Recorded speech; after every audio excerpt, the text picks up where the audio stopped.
Bom dia, turma. Na aula passada a gente entrou nesse capítulo do capitalismo e conhecemos aí o que é capitalismo, né? Que é um sistema econômico onde tem duas características principais, que é a propriedade privada e acumular lucros. E vimos aqui alguns tipos de sistema capitalista durante a história, né? Que é o capitalismo comercial, o capitalismo industrial, o capitalismo monopolista e o financeiro, né? Na aula passada a gente viu o capitalismo comercial, né? A formação da burguesia, que serão aí os comerciantes desse capitalismo. O capitalismo comercial, que também é o mercantilismo. E hoje a gente vai dar continuidade a esse capitalismo, que é o industrial. Depois do mercantilismo, né, aonde temos aí o momento das grandes navegações, descobrimento do Brasil, né, com essas características de metalismo, colonização, pacto colonial, né, balança comercial favorável. A gente tem o capitalismo industrial. O capitalismo industrial é o momento do surgimento das indústrias. No momento da colonização da América por Portugal e Espanha, não há indústria ainda na Europa. É durante esse passar do tempo que a indústria vai aparecer. E aí a gente vai chamar isso de capitalismo industrial. O capitalismo industrial surge aí no século XVIII com uma fonte de energia, né? O vapor. O carvão era fonte de energia. Então, o carvão que vai gerar vapor e o vapor vai fazer a máquina funcionar. E isso aí começa a chamada Revolução Industrial. No século XIX, a gente tem aí a segunda Revolução Industrial, com transformações maravilhosas aí para a época. A telefone, a eletricidade, o avião, o telégrafo, né? Essas inovações tecnológicas vão surgir aí no século XIX. Mas como foi essa transição, né? A transição aí do mercantilismo para o sistema industrial. Vamos ver aqui, né? Então, o burguês, a burguesia, está cada vez mais lucrando, está se enriquecendo, né? Eles produzem muitas mercadorias e no processo da industrialização há a indústria e há o empregado, né? O empregado, ele é o assalariado, ele está ali trabalhando pelo seu salário. Mas nessa transição também tem o artesão, né? O artesão antes possuía as matérias-primas e o instrumento de trabalho, né? Porque o artesão trabalhava no seu produto do início ao fim. Era o artesão que fabricava o calçado, era o artesão que cortava o couro, que costurava, que colava, que dava o acabamento final, uma única pessoa. Com o passar do tempo e as indústrias surgindo, ele vai passar a ser assalariado. Ele vende a sua força de trabalho para esse capitalista, dono dos meios de produção e dono dos lucros também. E este artesão não terá mais aquele trabalho do início ao fim. Ele vai fazer apenas uma parte da formação do produto, né? Então há uma rotina dele só cortar, ele fica o dia inteiro, vamos imaginar que a fábrica é uma fábrica de calçados, ele vai o dia inteiro cortar o couro, outro funcionário vai ficar o dia inteiro colando, outro funcionário vai ficar o dia inteiro costurando, outro funcionário vai ficar o dia inteiro dando acabamento. Então, a gente tem 4 funcionários, cada um faz o seu trabalho. No final do dia, quantos pares de sapato foram feitos? Bastante, né? Agora, esse artesão sozinho, para ele produzir um par de sapato, ele vai demorar quanto tempo, né? Olha a diferença, né? Então, é claro que o artesão não vai sobreviver nessa produção industrial, né? Então, ele vai ser a mão de obra dentro da indústria e ele só vai ganhar aquilo que ele trabalha do mês, né? Então, aqui, ó, há uma nova divisão do trabalho. É isso que eu tô falando, né? Sem a necessidade de mão de obra especializada. O cara não precisa ser sapateiro para trabalhar numa indústria de sapato. Ele pode simplesmente chegar lá e aprender a cortar. Ele só vai cortar o tempo todo.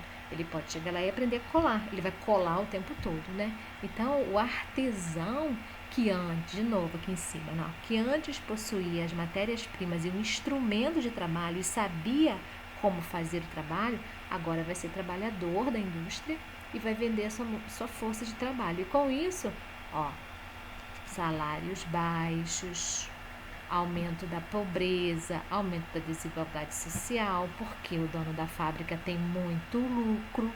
Então, dessa maneira, os produtos que eram manufaturados na fase do capitalismo comercial, passa agora a ser industrializados por meio da mecanização das máquinas também, Essas transformações não ocorreram de forma imediata, pois até a segunda metade do século XIX ainda existiam as produções domésticas artesanais. Contudo, a sua importância diminuiu em relação à mão de obra, em relação à produção industrial mecanizada, infelizmente, Então, este é o capitalismo industrial. E o capitalismo monopolista financeiro?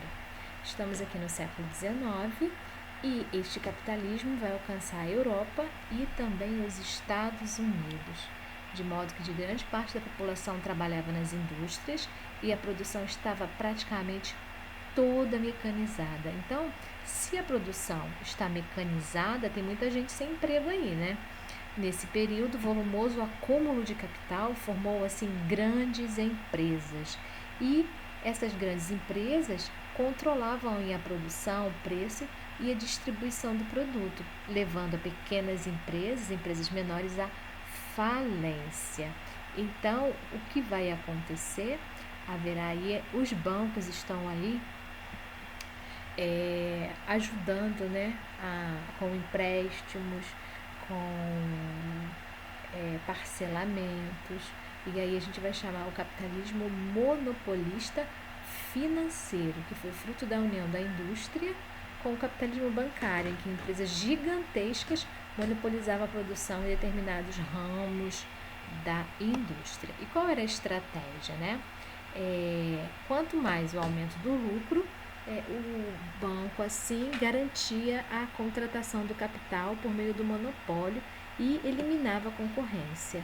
A gente tem 3 exemplos: os cartéis, que é a associação de empresas que atuam no mesmo ramo da economia, com o objetivo de evitar a concorrência por meio do controle de preços. Um exemplo disso aqui em nossa cidade são os postos de gasolina.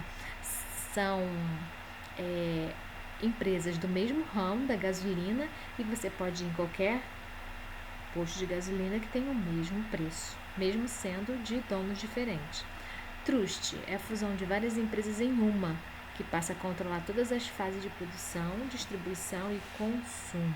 E os holdings, grande empresa que controla outras menores por meio da aquisição da maior parte de suas ações.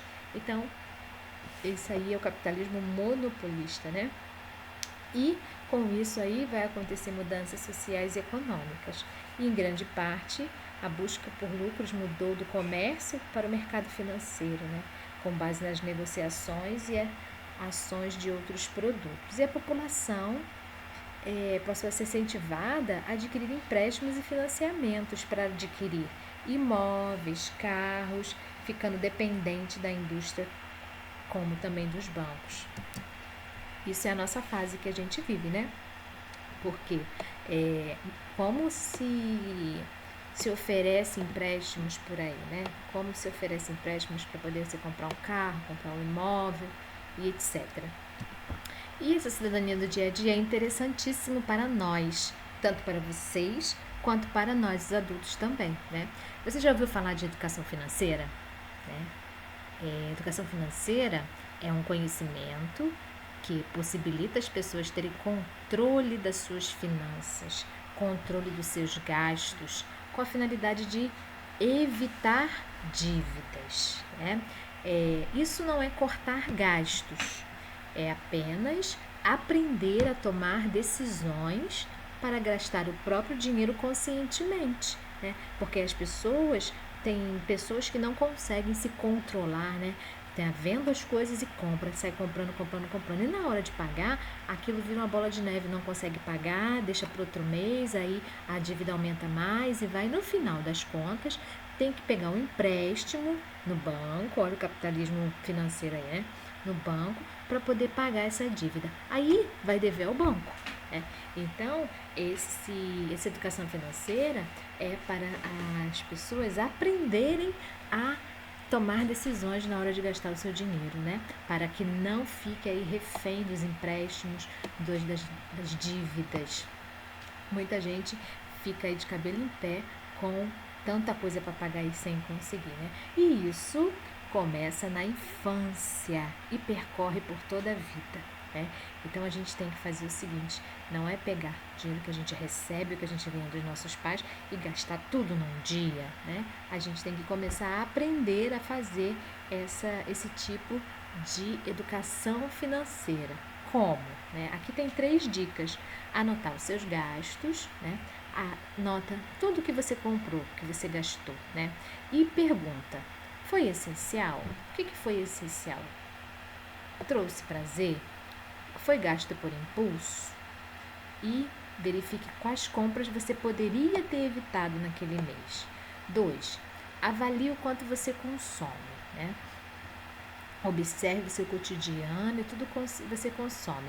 Verifique se isso é realmente necessário ou poderia economizar.